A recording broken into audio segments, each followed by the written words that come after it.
안녕하세요. 저는 외교관 중에서 제일 유명한 사람을 생각해보면 헨리 키신저가 생각이 나요. 아직도 살아계시고 정치인이자 외교관으로 정말 유명하신 분인데 오늘 하버드 상위 1%의 비밀이라는 좀 다소 마음에 들지 않는 제목의 책을 읽다가 되게 신기한 사실을 알았어요.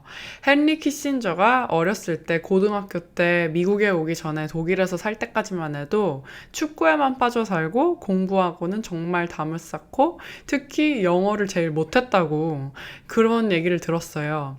그런데 키신저가 미국에 오고 나서 부모님이 더 이상 옛날 부모님처럼 공부해라 이러시지도 않고 미국에서 자신들이 뿌리 내릴 땅을 잃고 고등학생이었던 키신저가 살던 세상이 완전히 180도 뒤바뀐 거잖아요. 그때부터 공부에 빠져서 아무것도 안 하고 공부만 했다고 해요. 그래서 하버드에 가서도 정말 열심히 공부를 했고 최고 우등생으로 졸업을 했고 그 다음에도 책을 놓지 않고 승승장구하고 있는 정치인이자 외교관으로 활동을 하고 있어요. 저는 여기서 되게 재밌었던 부분이 헨리 키신저가 고등학교 때 어떻게 거의 새로운 사람으로 태어날 수 있었을까?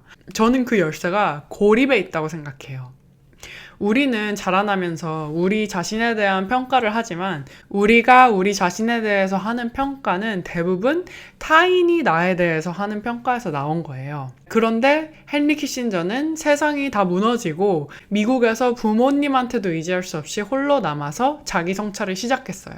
그리고 아마 의지할 곳이 필요했고 그 의지하는 것이 자신의 공부 능력이었던 것 같아요. 키신저가 당시에 어떤 생각이었는지 알 수 없지만 확실한 건 키신저가 주위에서 받는 신호, 영향, 너는 공부를 못하는 애야, 너는 공부하고는 담 쌓은 애야, 너는 공부에 재능이 없어라는 신호를 더 이상 받지 않고 자기 자신하고 둘이 혼자 되는 시간을 통해서 자신이 진짜로 몰두할 수 있는 것을 찾아냈어요. 전 그걸 읽고 정말 많은 생각이 들었는데 첫 번째로 제 스스로의 생각이 났고 두 번째로 제가 요즘 즐겨보는 유튜버 생각이 났어요. 저도 원래 한국에서 살 때는 정말 문제아였어요. ADHD가 있기도 하고 학교에서 수업에 집중을 못하고 계속 숙제도 해오지 않고 당연히 공부도 그렇게 잘하지 못하는 문제를 많이 일으키는 학생이었어요. 그런데 미국에 오고 나니까 이제 더 이상 집이라는 부모라는 지붕 아래서 내가 안전하다는 생각이 더 이상 들지 않았고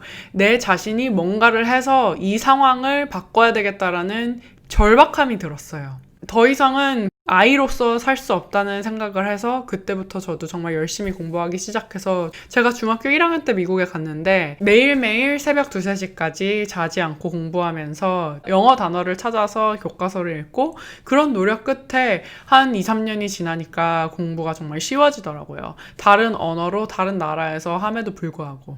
그리고 그때 그 경험으로 인생에 대한 자신감이 많이 생겼던 것 같아요.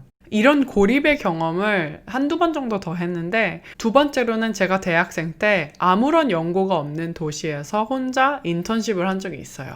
제가 이전부터 알고 지내던 사람이 한 명도 없었어요. 그냥 저 혼자였어요. 무의식적으로 그게 되게 기회라고 느꼈던 게 내가 혼자 나를 아는 사람이 아무도 없는 곳에서 살면서 무엇을 할 수 있을까? 내가 사는 세상하고 독립적으로 생각해서 내가 좋아하는 게 뭔지 잘하는 게 뭔지를 한번 탐색해 볼 수 있겠다. 이런 생각이 들었고 남들 기준에 맞추지 않고 남의 눈치를 보지 않고 혼자 다니면서 제 자신에 대해서 많은 것을 참 깨달았던 시간이었던 것 같아요. 또 요즘에 제가 즐겨보는 유튜버가 있는데 우기북이라는 분이신데 정말 책을 많이 읽으시고 책에 대한 컨텐츠를 많이 만드셔서 팔로우하게 됐어요. 근데 이분도 직장에 다니시다가 자신의 삶이 마음에 들지 않아서 1년 동안 골방에 틀어박혀서 책만 보셨다고 해요. 그리고 그때 했던 자기 성찰로 정말 많은 변화가 있으셨고 지금은 유튜브에서 여러 가지 컨텐츠를 만드시면서 되게 활발하게 활동하시고 계시고 에너지도 정말 긍정적이어서 제가 자주 보는 분이에요. 그분도 어떻게 보면 고립을 통해서 자기 자신을 찾고 남들이 알려주지 않는 내면에서 우러나는 목표를 찾으신 거 아닐까 하는 생각도 들어요. 특히 나의 세상이 관계 중심적이라면,